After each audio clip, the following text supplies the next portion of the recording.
Pinadalhan ng isang DeAndre Ayton ni Rob Pelinka si Anthony Davis sa Washington Wizards mga idol.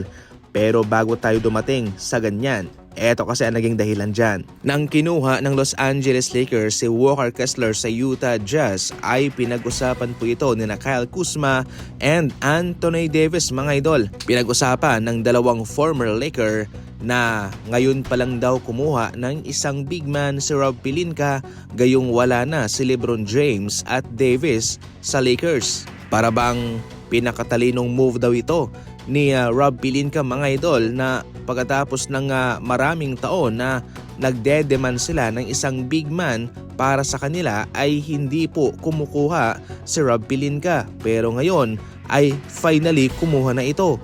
Pero wala na sina Davis at LeBron. Ayon naman kay Kyle Kuzma, hindi raw makakakuha ng isang big man si Rob Pelinka kung mayroong dalawang players sa Lakers na sumasahod ng 600 million. Pagkatapos niyan, makalipas po ang nasa 2 araw ay eternade na nga po ni Rob Pelinka si DeAndre Ayton papuntang Washington Wizards.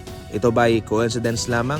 Magandang timing ba ito na sa maraming kupunan sa NBA ay etrenade niya sa Ayton sa Wizards kung nandoon si Anthony Davis? Na para bang sinasabi niya na sige, kung kailangan mo ng center, eto ipapadala ko sa iyo. Eto po kasi naging laman ng trade DeAndre Ayton to Washington at si Jaden Hardy naman papuntang Lakers kasama ang dalawang future second round picks. Napilitan nga ho rito itong Lakers sa trade na ito para lamang makagante kay Davis dahil kung tutuusin itong si Jaden Hardy na naging kapalit ni DeAndre Ayton ay isang point guard o shooting guard.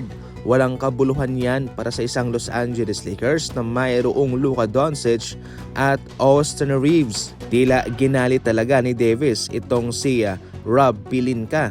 Sa bagay may punto naman talaga si Davis dahil kung tutuusin kung sakaling kumuha lang si Rob Pelinka ng isang legit na big man noon ay paniguradong posibleng magkampiyon sila sa NBA. Pero hindi talaga kumuha ng big man si Rob Pelinka at hanggang sa eternade niya na lang si Davis. Sa pangkabuuan, nagpapakita lamang po ito mga idol na kahit na anong demand ng mga star player mo sa iyong kupunan, pero kung ikaw talaga ang masusunod bilang isang presidente at GM ng isang team, katulad nitong si Rob Pelinka sa Lakers, ay wala pa rin po sila magagawa.